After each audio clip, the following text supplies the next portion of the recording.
वल्लभ श्री हरिवंश, राधा वल्लभ श्री हरिवंश। वृंदावनेश्वरी तवैव पदारविन्दम् प्रेमामृतैकमकरन्द रसौघपूर्णम्।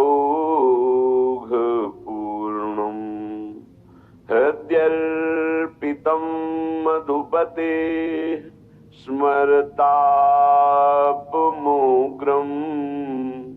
निर्वापयत्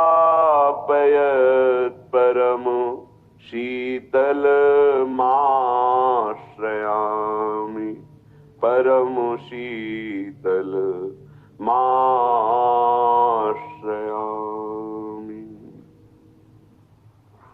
यह कौन बात जो अबहीं और अबहीं और अबहीं और, यह कौन बात जो अबहीं और अबहीं और अबहीं और। देवनारी नागनारी और नारी ते न होई और की और। देव नारी नागनारी और नारी ते न होई और की और। यह कौन बात जो अबहीं और अबहीं और अबहीं और।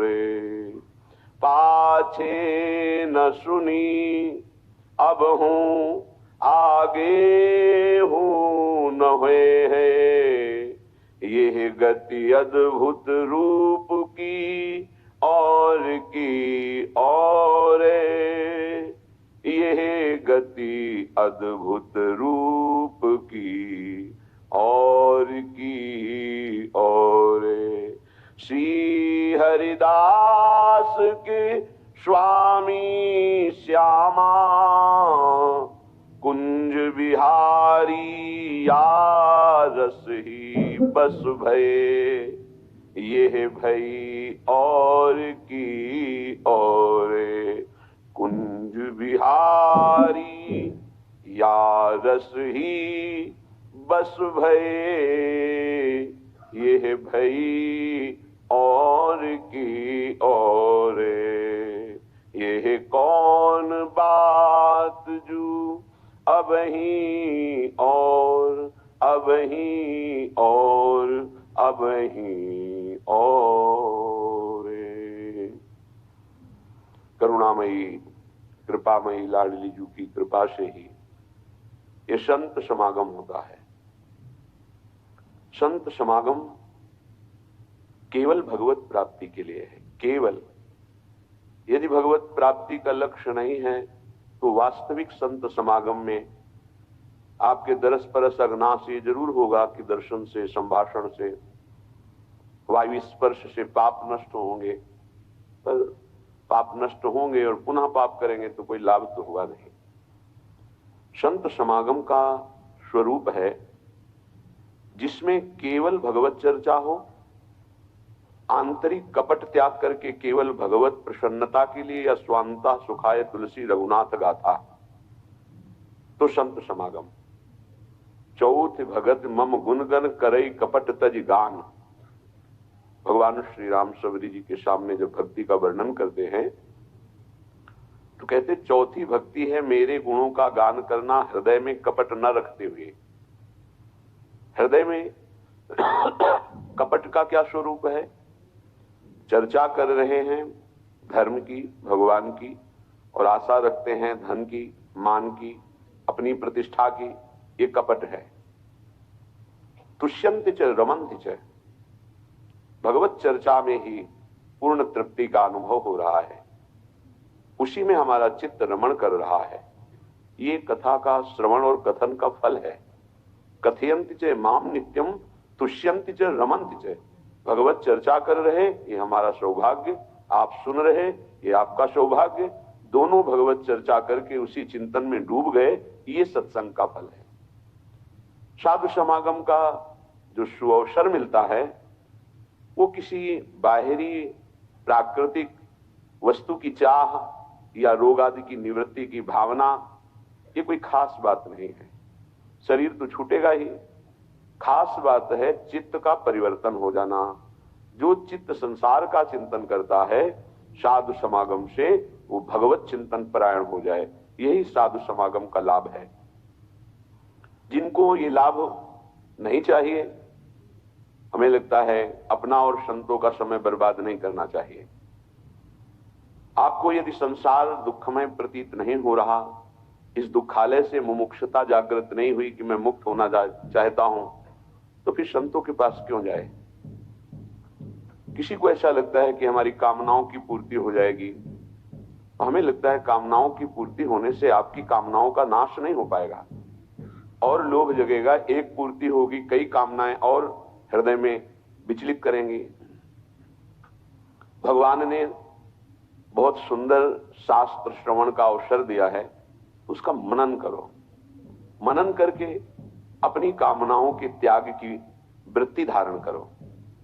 बहुत कृपालु हरि गुरु हैं, आप जो जो इच्छा करते जाओगे वो आपको प्राप्त कराते जाएंगे, पर वो नहीं मिलेंगे जब एक शरीर में रहने वाले प्रभु के स्वरूप को आप नहीं जान पा रहे, तो अनंत ब्रह्मांडों में व्याप्त उस परमात्मा तत्व को कैसे जान पाएंगे।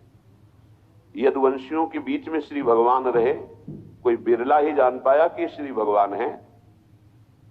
पूरे परिवार में कोई बिरला ही जान पाया कि तो परब्रह्म परमात्मा हमारे संबंधी का रूप धारण करके हमारे बीच में विराजमान है, नहीं जान पाए। अगर जान जाए तो परम पद में आरूढ़ हो जाए। नहीं जान पाए, इसका प्रमाण आखिरी में सब युद्ध करते हुए परस्पर द्वेष भाव जागृत होकर एक दूसरे को विनाश कर दिया। पूरे यदुवंशी भगवान प्रसन्न मुद्रा में सब देखते रहे, क्योंकि मोह रहित हैं, ममता रहित हैं। समूहम सर्वभूतेषु, समस्त जीव प्राणियों में भगवान अव्यक्त रूप से बिल्कुल निरपेक्ष विराजमान है। जो करो भोगो अपने कर्मों का फल।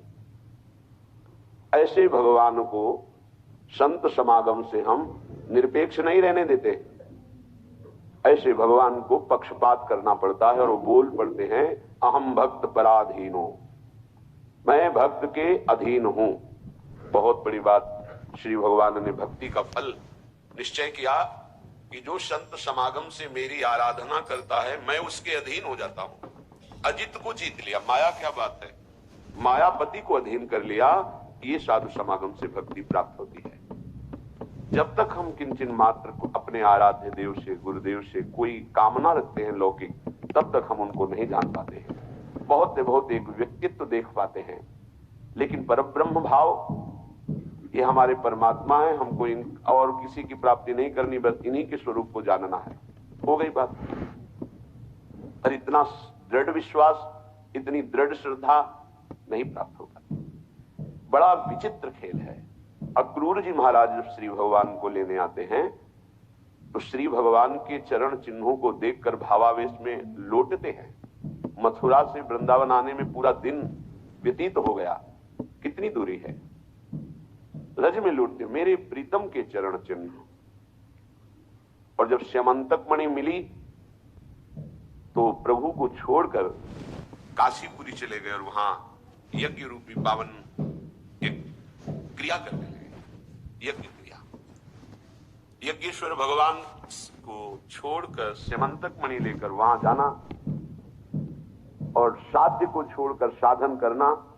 जब इस पर विचार हुआ तो ऐसा नहीं कि उन्होंने भगवान को भगवान जाना नहीं। जब लौट रहे थे श्री कृष्ण बलराम को लेकर वृंदावन से मथुरा की तरफ, तो मन में संशय हुआ, मैं तो बड़ा पाप करने जा रहा हूं, इनको लेकर जा रहा हूं ऐसे सुंदर गौर श्याम जोड़ी का वध करेगा कंस, बड़ा बलवान है। क्या मैं पाप नहीं कर रहा? क्योंकि मैं जान रहा हूं कि उसने क्यों बुलाया है। भगवान ने कहा कि चाचा जी, आप इस ब्रह्म हृदय में स्नान कीजिए। जीव ही डुबकी लगाई तो देखा शेष अनंत महिमा में भगवान उनकी गोद में लेटे हुए हैं। भगवान अनंत शास्त्र फण धारण किए हुए